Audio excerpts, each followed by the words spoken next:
जी तो अस्सलाम वालेकुम दोस्तों, क्या हाल चाल है? ठीक ठाक है। उम्मीद करूँगा सब बहन भाई ठीक ठाक होंगे।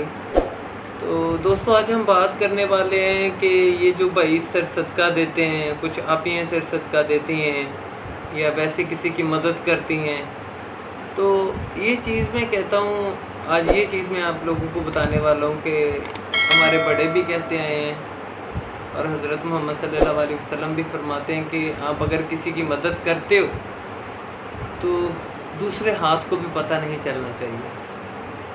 तो मैंने कभी नहीं वीडियो बनाई, ये मेरी पहली ज़िंदगी की पहली वीडियो है। मेरे बच्चे पहले बनाते हैं, इस्लामी वीडियो बनाते हैं, नाते वगैरह पढ़ते हैं, तो मुझे भी कहते हैं कि पापा आप भी ज़रूर आएँ, आपके पास टैलेंट है, अल्लाह ने आपको इल्म भी दिया हुआ है। तो जब आप किसी की मदद करते हो, आप उसको चाहे अभी कुछ मुझे बहुत सारे कमेंट ये भी करेंगे कि भाई हम इसलिए कर रहे हैं कि आगे इसको हम फैला सकें, आगे लोगों को पेमेंट दे सकें, आगे नहीं सॉरी लोगों को समझ आ सके, हमारी तरफ लोग देख के किसी और की मदद करें।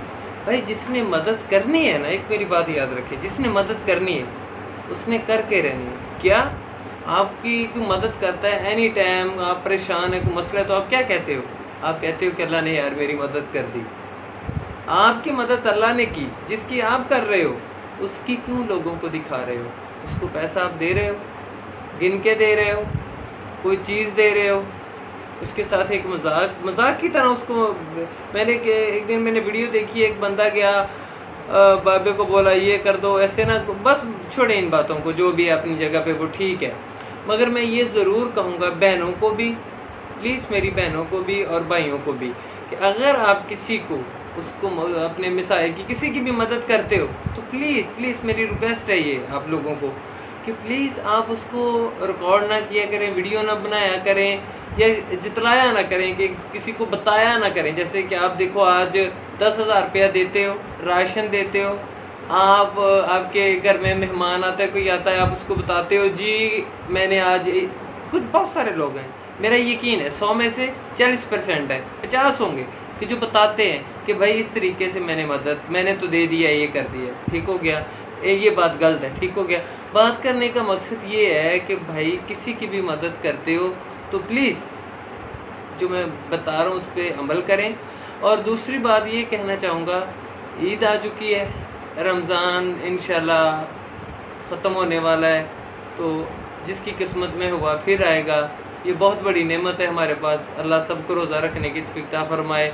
तो दूसरी बात मैं भाइयों ये कहूँगा, जो भाइयों से झगड़ा किया हुआ है, मकसद बहुत सारे हैं, आ नहीं रहे, एक दूसरे की तरफ जा नहीं रहे, जिनके खुद अपने मसले हैं, कोई वैसे मसले हैं कि भाई वो जो भी है तो ज़रूर जाएं। अगर एक भाई के पास पैसा ज़्यादा है, उसके हालात ठीक हैं, तो वो दूसरों की मदद कर रहा है, उसका अपना भाई बहन माँ कोई भी अगर परेशान है, आपके झगड़े हैं, जो भी मसाइल चल रहे हैं, आप खुद नहीं मदद कर सकते। बहुत सारे भाई कहते हैं जी हमने मर्ज़ी से शादी की, मैं देखता रहता हूँ ना, तो ऐसे वगैरह। तो भाई देखो, मर्ज़ी से शादी की, इतना बड़ा किया, सब कुछ किया, मैं सीधी सी बात करूँगा, आप उनकी मदद ज़रूर करो, उनके साथ सुलह करो, एक अच्छा माहौल अपना क्रिएट करो, एक दूसरे की मदद करो। और जो बच्चे अपने वालिदैन से दूर हैं, नाराज़ हैं, आप ज़रूर, मैं रिक्वेस्ट करता हूँ कि उनसे जाके माजरत करो, उनके गले लगो, अपने अच्छे तरीके से अच्छी एक ज़िंदगी गुजारो, ठीक है। दिल से ये जो परेशानियाँ, ये जो दूरियाँ हैं, इनको ख़त्म कर दो प्लीज़, ये भी मेरी रिक्वेस्ट है, ठीक हो गया। लड़ाई झगड़े ये जो आप लोगों के माँ बाप के लिए, ज़्यादातर माँ बाप के लिए कह रहा हूँ कि अगर अपने लिए अच्छा कपड़ा, अच्छी चीज़, बेस्ट ले रहे हो ना यार, तो प्लीज़ मैं आपको रिक्वेस्ट करता हूँ, अगर आपका माँ बाप दुनिया में मौजूद है ना, तो दुनिया में आप कुछ भी कर सकते हो, कुछ भी कर सकते हो, ठीक है।